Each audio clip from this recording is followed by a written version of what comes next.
ऐसे क्वेश्चन में बहुत से बच्चों को कन्फ्यूजन होती है। ऐसे क्वेश्चन को तो अक्सर बच्चे डर जाते हैं कि क्या कि इस तरह के सॉल्यूशन कैसे किया जाए, या फिर वो क्वेश्चन में क्या होता है, वो लोग एग्जाम में क्वेश्चन को छोड़ देते हैं। क्यों? क्योंकि उनको पता नहीं होता एग्जैक्ट वे इसमें क्या दिया गया है, x and x. Actually value किसकी निकालनी है? एक्स की ही वैल्यू निकालनी है। तो यहाँ पे एक्स की वैल्यू क्या आएगी, आंसर यहाँ पे क्या होगा, ठीक है। और यहाँ पे देखेंगे हम लोग क्या है, यहाँ पे सेम दिया गया, यहाँ पे एक एक्स दिया गया है, यहाँ पे डबल एक्स दिया गया है। तो यहाँ पे एक एक्स की वैल्यू निकालेंगे, यहाँ पर भी एक ही एक्स की वैल्यू निकालनी है। तो वो एक एक्स की वैल्यू क्या होगी, ठीक है। तो चलिए इस वीडियो के अंत तक बिल्कुल बने रहिएगा आप लोग। इस वीडियो में सीखने वाले हैं हम लोग कि how to solve ratio and proportion. Okay, देखिए फर्स्ट क्वेश्चन क्या है, पहले हम लोग सॉल्व करेंगे इसे, क्योंकि क्या है ये थोड़ा इजी है और इससे भी इजी ये है। सबसे पहले हम लोग इसको सॉल्व करेंगे। क्वेश्चन क्या दिया गया है, एक्स रेशियो 35 देन 48 रेशियो 60। हमको एक ऐसा नंबर लाना है जिसमें क्या हो कि ये जो दोनों है सिंपलेस्ट फॉर्म, कट करने से यही सेम नंबर आ जाए, ठीक है। तो यहाँ पे ऐसा नंबर क्या होगा, एक्स की वैल्यू क्या होगी। तो क्या ऐसे हम लोग को फाइंड करना थोड़ा पॉसिबल नहीं है। सबसे पहले क्या लिख लेंगे हम लोग, एक्स अपॉन 35 देन 48 अपॉन 60। सबसे पहले क्या करना है, हमको ऐसे लिख लेना है। अब यहाँ पे क्या देखना है कि x की वैल्यू, x में ऐसा क्या नंबर आए कि जिसको कट करने से क्या है सिंपलेस्ट फॉर्म, दोनों में कट करने से दोनों तरफ से सेम नंबर आ जाए। अगर ऐसे भी टफ लगे तो आप ऐसे कर सकते हैं, क्या इसकी क्या एक फॉर्मूला होती है, a multiply D B multiply C. अब क्या है, हम लोग इसको मान लेते हैं a b c and d, ठीक है। वीडियो आपको अच्छे से दिखाई दे रही है, प्लीज़ एक एक चीज़ समझते चलेगा, अच्छे से आप लोग सीख सकते हैं इसे बहुत अच्छे से। a multiply B multiply C multiply D, ठीक है। यहाँ पे ऐसा दिया गया था, लेकिन इसमें फॉर्मूला क्या होगा इसका, a multiply D and b multiply C. तो a में क्या दिया गया हमारा, a में क्या दिया गया, बस x दिया गया है, तो बस x लिख देंगे। मल्टीप्लाई डी क्या दी गई है, 60 लिख देंगे। इज इक्वल टू बी में क्या दी गई है 35 एंड सी में क्या दी गई है 48। बस हो गया हमारा आंसर, 50% आंसर कंप्लीट हो चुका है, ठीक है।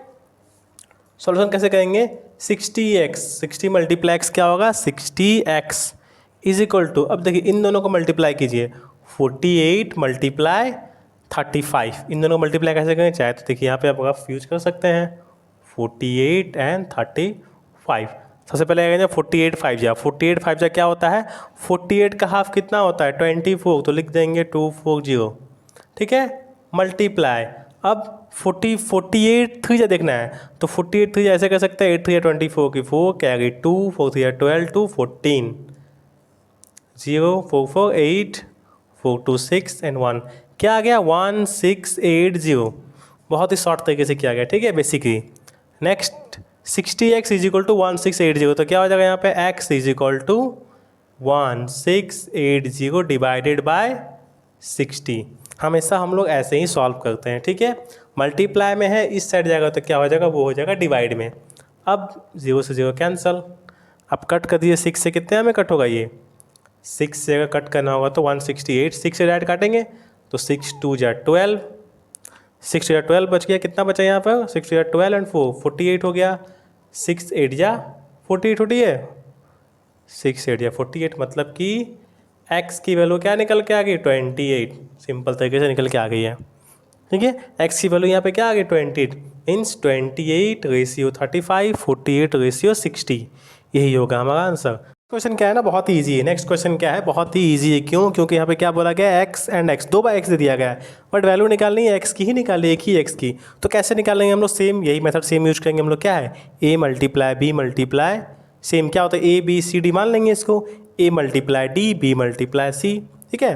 क्या मान लेंगे हम लोग, a b c d ऐसे मान लेंगे, a multiply D B multiply C. तो a में क्या दिया गया हम लोग का 7 मल्टीप्लाई डी में क्या दी गई है 28 is equal to B multiply C, B में x एंड सी में भी क्या दी गई है x। तो बस निकल के आ गया आंसर हम लोग का। कैसे निकालेंगे, देखिए 28 7 जा कितनी होती है, 28 7 जा होगी 196, ठीक है, is equal to x multiply X, तो क्या हो जाएगा एक्स स्क्वायर, यही हो जाएगा हमारी वैल्यू एक्स स्क्वायर, ठीक है। x मल्टीप्लाई एक्स मतलब 2x नहीं लिखना है, ठीक है, x प्लस एक्स होगा, तो x मल्टीप्लाई एक्स होगा तो क्या हो एक्स स्क्वायर। तो हम लोग का X square is equal to क्या आ गया है 196। ये पता है कि स्क्वायर में है, हमको क्या निकालना है, तो अब देखिए यहाँ पे ऐसा एक नंबर आया है क्या, जिसको देखना है कि ये 196 जो है किसका स्क्वायर है। सिंपल, आपको स्क्वायर याद होगा, मैं आपको पहले ही बोल चुका हूँ, आपको स्क्वायर आपको एटलीस्ट 30 तक याद होनी चाहिए। 11 से लेकर के 30 तक आपको स्क्वायर याद होनी चाहिए। अब देखिए कैसे निकालेंगे हम लोग, क्या आएगी 196 से क्या निकालेंगे हम लोग, चाहे तो आप एलसीएम के मेथड से भी देख सकते हैं कि 196 जो है वो किसका स्क्वायर है, या तो रूट से भी कर सकते हैं आप लोग डायरेक्ट। तो एक्स ये किसका है ना, 196 हमको पता है किसका स्क्वायर है, एक्स इज इक्वल टू यहाँ पे क्या आ जाएगा 14। आप इसको चेक कर लीजिएगा कि कैसे आया 14, क्यों आया, क्योंकि क्या है ऑलरेडी मैं इससे वीडियो बना चुका हूँ, आपको बता चुका हूँ, ये शॉर्ट ट्रिक है। क्यों, क्योंकि मैं क्या किया हूँ ऑलरेडी 30 तक के स्क्वायर आपको अच्छे से याद करवा चुका हूँ। 11 की स्क्वायर क्या होती है 121, 12 की 144, 13 की 169 एंड 14 की होती है 196। तो ये क्या हो गया, सिंपल पता चल रही है क्या कि ये एक्स स्क्वायर मतलब कि एक्स 14 स्क्वायर इज इक्वल 96 होगा। एक्स की वैल्यू क्या आ गई है 14 ही पता चल रहा है हम लोग, क्या हो गया 14, बहुत ही सिंपल। 15 की स्क्वायर क्या होती है 225। अगर आप क्लास 6, 7, 8 किसी भी क्लास में है तो आपको मस्ट कंपल्सरी याद करना पड़ेगा, आपको 11 से लेकर एटलीस्ट 30 तक का स्क्वायर आपको याद करना ही पड़ेगा।